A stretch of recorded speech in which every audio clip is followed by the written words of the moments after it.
Nakapanakit ka na ba ng iba? Talaga? Anong ginawa mo? Nanuntok ka ba? Nanipa ka ba? O salita ka ng mga masasakit na salita?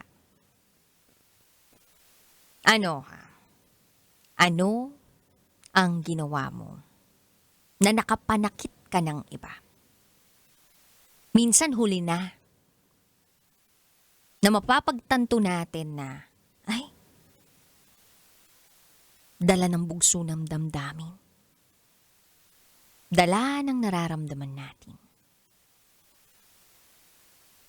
Nakapanakit na pala tayo. Pero ingat ka, kabisyo, ha?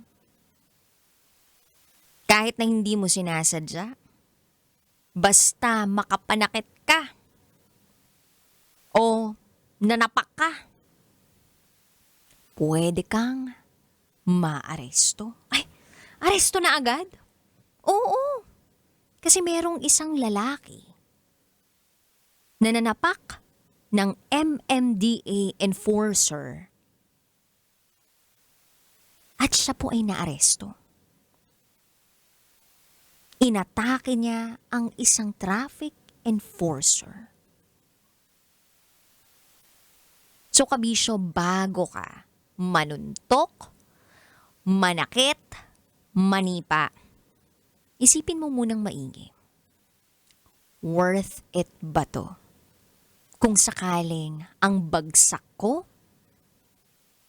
ay sa kulungan, mas lalong hindi ka na makakapanakit nun. Ingat-ingat, kabisyo, at isip-isip bago gumawa ng aksyon. Pwede mo naman kasing haplusin yung mukha, Kunwari kapag pinapatabi ka, may clearing operation, ang gawin mo, imasimasin mo. Charot lang, darot. Anyway, kabisyo, 9:00 ng gabi hanggang hating gabi tayo magsasama. Kapiling ang inyong Basta Princess, DJ Rocky Terra. Ang tagapagprotekta at tagapagsiwalat ang inyong pinakatatagong sikreto.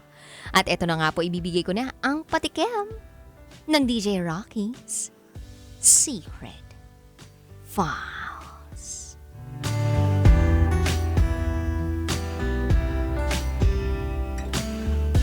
Umangkas ang girlfriend ko sa iba. Pag nalaman mong umangkas ang girlfriend mo sa iba, anong gagawin mo? Papalitan mo ba yung rider o driver? Ito naman, baka naman kasi nag-book lang ng angkas. O baka naman road trip lang. Charot with darot. Sino ditong payag na umangkas sa iba yung jowa nila? Sino ditong hindi payag na umangkas sa ibang jowa nila? Ako? Ang masasabi ko lang, kapag may umangkas o sumakay sa sinasakyan ko, sisiraan ko kayo sa radyo. Charot, may darot! Anyway, kabisyo, abangan niyo po yan sa aking pagbabalik. Kapiling niyo po si DJ Rocky and you are listening here sa stasyong number 1 sa mga pet malong gumapang sa kakalsadahan. 90.7 Love Radio. Kailangan pa bang i-memorize yan? Basic. Susunod na ang Rocky's Secret Files. Kailangan ba bang i-memorize yan? Basic! Kailangan pa bang i-memorize yan? Love Radio! Basic!